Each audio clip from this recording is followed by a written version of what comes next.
Hey guys, this is Miss Caitlin. I wanted to go over the second option that you can do for your bouncing ball animation. The first was motion tweens, got over in the other video. It is the preferred method, but classic tweens are also allowed, and I wanted to show you a way to do this properly. You can either use this for now or use it in your final project, but I just want to get the information out there. So let's go ahead and get started. I have Animate open. I'm going to create a new file. Pulls up this window. I'm going to use a standard HD character animation. It doesn't really matter which one at this moment. You just want to have space, and this nice rectangle works well. Typically, the character animation one pops up with action script, but I recommend going to Canvas as a habit. It is not necessary for this assignment. This is your interactivity type, but Canvas is required for the final project, so it's a good thing just to keep that in mind. So let's create. And you can zoom out holding Control and Roll, or you can just go to Fit in Window, whatever you like. Alright, so I have Animate here. I have my timeline at the bottom. Sometimes it pops up at the top, but if you want to move it around, you can grab the word and dock it wherever you want. This is my preferred location. And if you don't have a library here, sometimes it shows up inside this bar, say like this color swatches. You can grab the title and pop it up here if you want. Whatever you want to do, or you can just exit out. But everything here is customizable in location for whatever way you would prefer. Alright, let's start moving. So first I'm going to make a ground line. I'm going to label my layer right here, and let's make that line. So line tool, it's going to use this outline color, which is black, and if I want to lock the orientation, I hold shift and drag. If I want to change the size of this line, I can select it and change the stroke size. One of the cool things about vector art, it's easy to manipulate it after you start. But there we go. Let's make a new layer and call this ball. And I'm going to go ahead and lock the ground line. Oh, lock, not hide. There we go. So I can't accidentally select it. So to make the ball in the ball layer, I'm going to select the layer I want to put it in. And now let's create a ball. If you want to change the rectangle tool to the oval tool, you right-click anything with that little triangle in the corner and get this menu popped up. So let's select oval. I have a red color selected, which works for me, with a black outline, which is fine, but if I want to get rid of it, I can go to this icon, and now there will be no outline. If you did have an outline that you wanted to get rid of, say this, also hold shift to lock in a perfect circle. You can always go to your selection tool, grab it, whatever you want to do with it, or just delete it. Let's go ahead and add a gradient here, maybe something like that, white. And if you want to change the location of that highlight, you can just click with your color bucket tool. So let's put it there, looks nice. And now I want to, right now this is just a bitmap image. You can know that because if you hover over it, it has this nice black and white dotted look over it. We want to create this into a symbol so we can manipulate it with the tweening tools. To make something a symbol that you already have created, you want to select it, right click, and convert to symbol. So let's go ahead and call this ball. I usually name it whatever type of thing I'm making, which is a graphic, or this is going to be a graphic symbol. So GS. If it's a button type, I might type BTN or MC for movie clip. But for this use, we are going to use a graphic type button. When you're making buttons later in the course, things you can click on, you're going to use a button type symbol. There is videos in the announcements on the differences between them. All right, click OK. You know it's a symbol because it's got that blue box around it. And if I double click, there is another timeline, and you can go into it via these scene navigation icons. Alright, I have a button symbol. I have a ball as a graphic symbol, and it will even show up in my library. So when your rubric says uses symbols and the library, this is what it's looking for. Your ball is a symbol, which automatically shows up in the library. The cool thing about symbols is if I want to have multiple of the exact same, I can just drag it out. Let's go ahead and animate this ball. So Classic-Tweens do not move in a curved arc fashion. So we won't be able to move across the stage like this with the motion tween did. We're going to go up and down, but we're going to make sure we have squash and stretch as well as timing. Timing is worth quite a bit of points for this assignment. So let's take a look at what that means. So first, let's have our ball dropped in.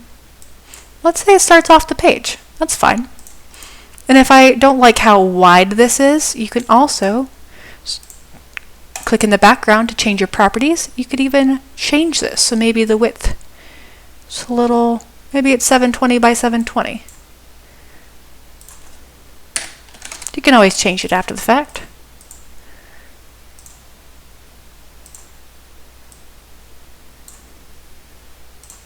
Let's go ahead and do that actually. Let's make it a nice square.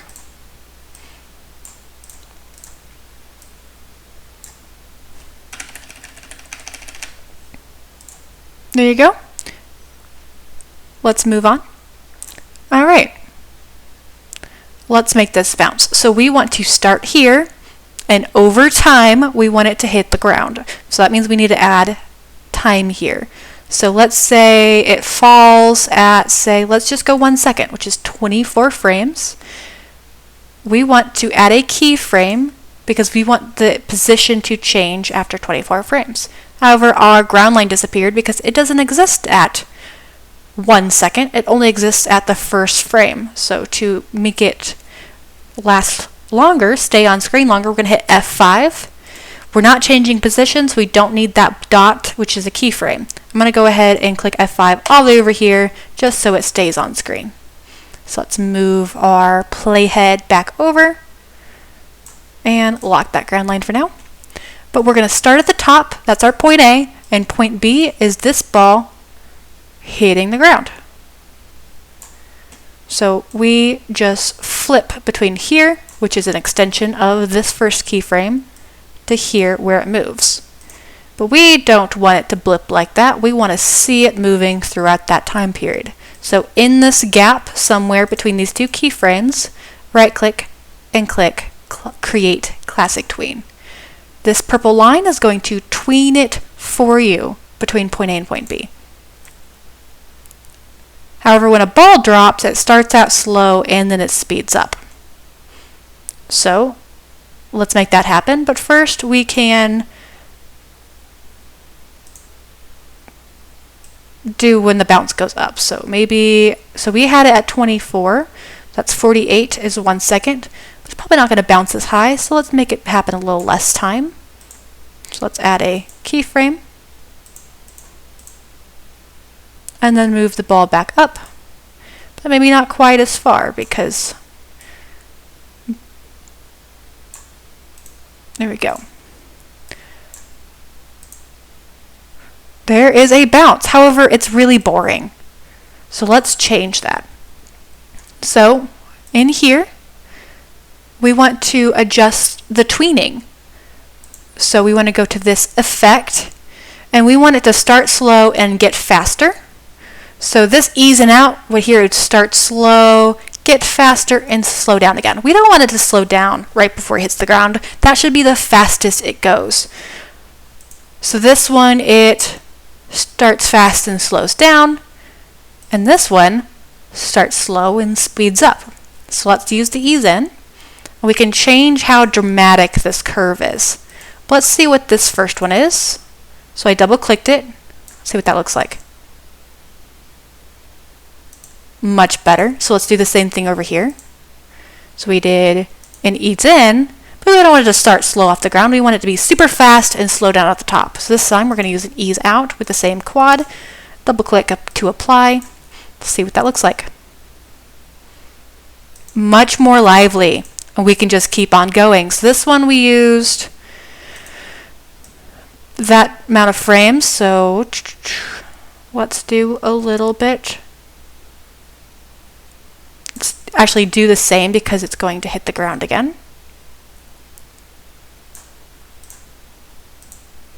Come on, sometimes you have to click the frame. Move the ball where it is at that position. If you want to move down in a straight line, you can hold shift. Let's add a Classic-Tween, change our properties. We want to ease into it. So easing in means starting slow. Quad, double click. Let's keep watching it, make sure it looks good. Boop. And then we do the same thing. It goes back up, takes less time because it's not going as far. And if you want to see where it was here to know where to put this frame, you can always turn on your onion skin and increase it. And that just shows echoes of the past or future depending on where you set this area. So let's move this one back up. Maybe it only moves that high. Classic-Tween it. We want to ease out, quad. There we go. Let's start this over.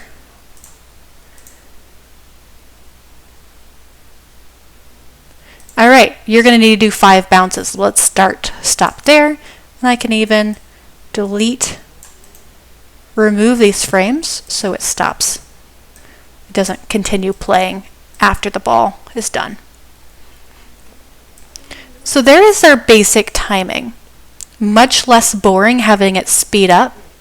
However, this isn't a bowling ball. In animation, we want to have a little bit of exaggeration and squash and stretch to really emphasize what's going on here.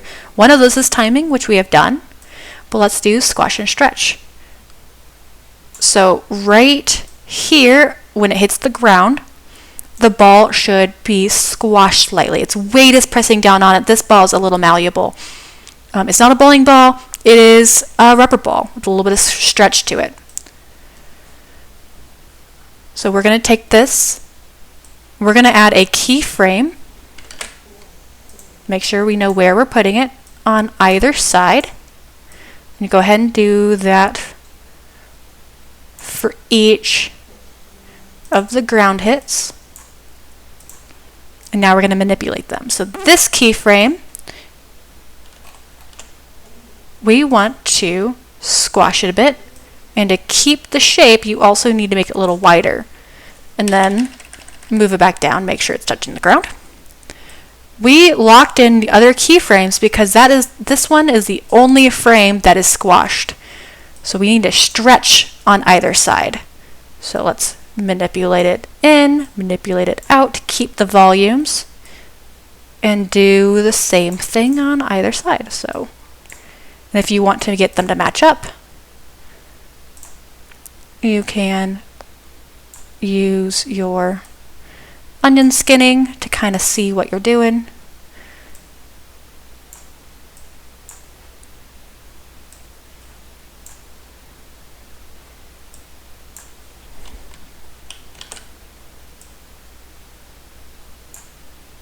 That looks okay. So let's see what this looks like now.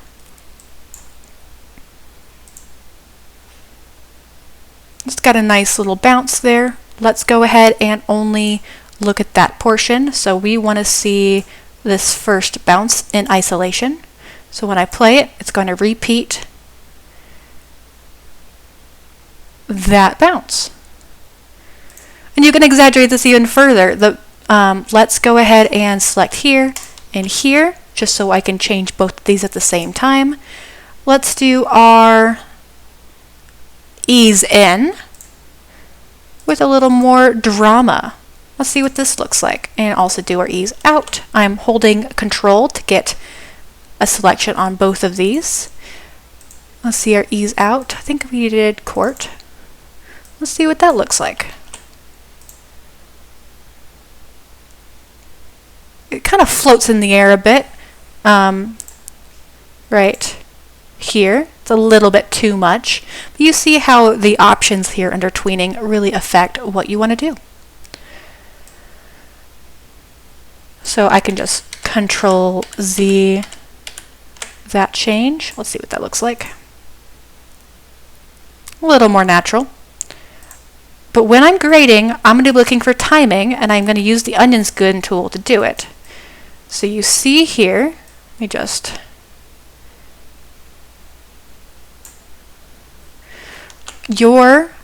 I'm going to just look at it by eye with it playing, but you can see here the frames are closer together. These at the top where it is moving slower, and it's moving faster as it hits the ground.